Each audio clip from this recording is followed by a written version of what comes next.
জন্য আমি নির্দেশ দিয়েছি এবং হচ্ছে।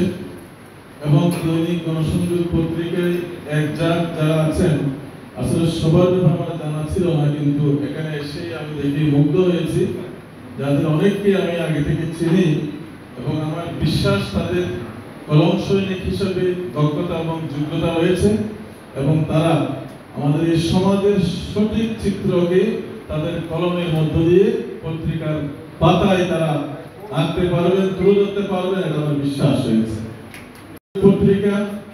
এই পত্রিকার রিপোর্ট প্রকাশের পরে অনেক বিষয়ে প্রশাসন গুরুত্ব দিয়েছে, এটা আমার জানা আছে। এই পত্রিকা প্রকাশ হওয়ার পরে অনেক অসৎ জায়গা থেকে মানুষ ফিরে আসার সুযোগ হয়েছে। আমি মনে করি এখানে এই গণসংযোগের সফলতা, যে সমাজের প্রকৃত চিত্রকে তারা তুলে আনতে পেরেছে, প্রশাসনকে সঠিক দৃষ্টি আকর্ষণ করতে সক্ষম হয়েছে এবং এর মাধ্যমে সমাজ উপকৃত হয়েছে, অপরাধীরা আইনের আওতায় চলে এসেছে। এটাই তো একটা পত্রিকার জন্য সবচেয়ে গুরুত্বপূর্ণ বিষয়।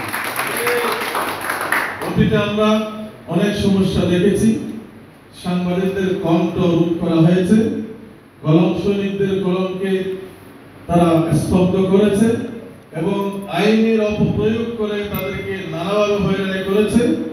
নতুন বাংলাদেশ বিনির্মাণের প্রেক্ষাপটে 5 আগস্টের পরে আপনারা দেখেছেন সরকার অত্যন্ত গুরুত্বের সাথে নিয়েছে।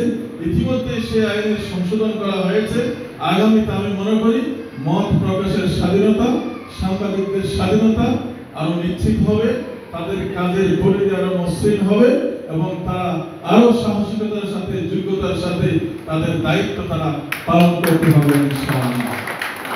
আমি আমার বক্তব্য আর দীর্ঘায়িত না করে শুধু এতটুকুই বলবো, আমরা সকলেই এই গণসংযোগ পরিবারের সাথে আছি এবং গণসংযোগ পত্রিকার মাধ্যমে আমাদের সমাজের সঠিক চিত্র রূপায়ণের ক্ষেত্রে ইনশাআল্লাহ আমরাও সবসময় সহযোগিতা করে যাব, এই আশাবাদ ব্যক্ত করে গণসংযোগ পত্রিকার আরো উত্তরোত্তর উন্নতি কামনা করে এবং ডিআইজি মহোদয় এখানে আসেন এবং সম্ভবত প্রশাসনের সালাউদ্দিন সাহেবের পক্ষ থেকে, জেলা পক্ষ থেকে আসবেন।